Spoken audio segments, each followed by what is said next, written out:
Patchy is a young patchy rhinoceros. He is small but curious. He and his friend Juniper were separated from their families.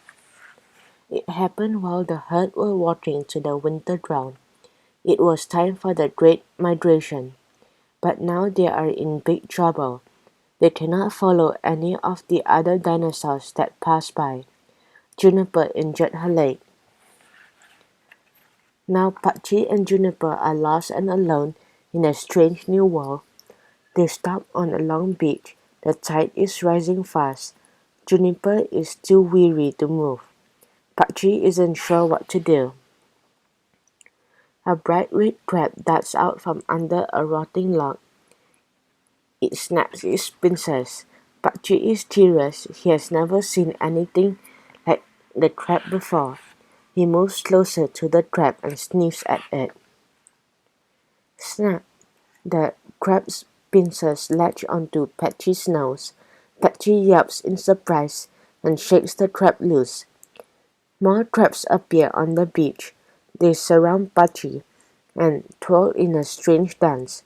But suddenly a dark shadow passes over the beach.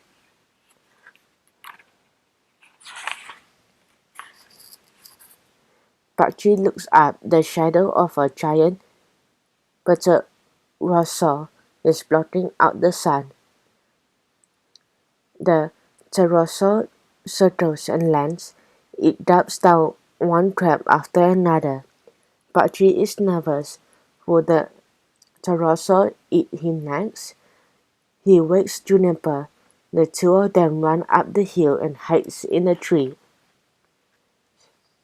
The forest is dark and spooky. Night is falling fast. Juniper's leg is a little better, but Patchy still must walk slowly so she can keep up.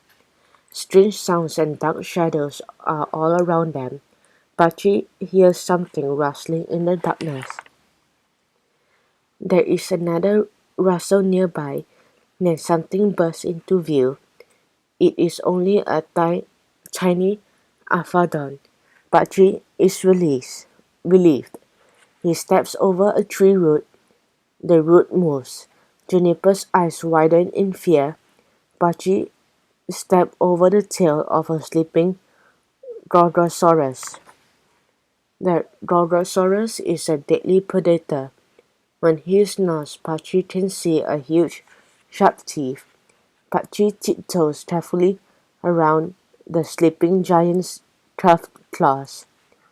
Then he and Juniper scamper away as quickly as they can. Patchy and Juniper move fast. They want to get far away from the sleeping Drodrosaurus. At first they don't notice the orange eyes watching them. More and more orange eyes appear all around the young friends. Finally, Patchy senses that they are being watched. A group of notes appear out of the darkness. Patchy and Juniper had never seen such a strange-looking creature. The notes come closer. At first they seem curious. Then they start herding the young friends along with them. Finally, Patchy had enough. He snaps at the strange creatures and chases them all away. The notes flee, but then Drodrosaurus appear. He is wide awake now and hungry. The Drodrosaurus pounces on the notes while Patchy and Juniper run the other way. Soon, Patchy and Juniper are all alone once again. They start climbing a ridge and reach the edge of the forest. A strange greenish light appears beyond the treetops and young friends are curious. They climb as high as they can. They are at the top of the river. They stare in awe. The aurora borealis fills the sky. Dinosaurs fill the valley below. The two young friends have reached the winter ground. Patchy and Juniper rush down the hill. They find the rest of their herds after all their adventures. They're happy to be back where they belong.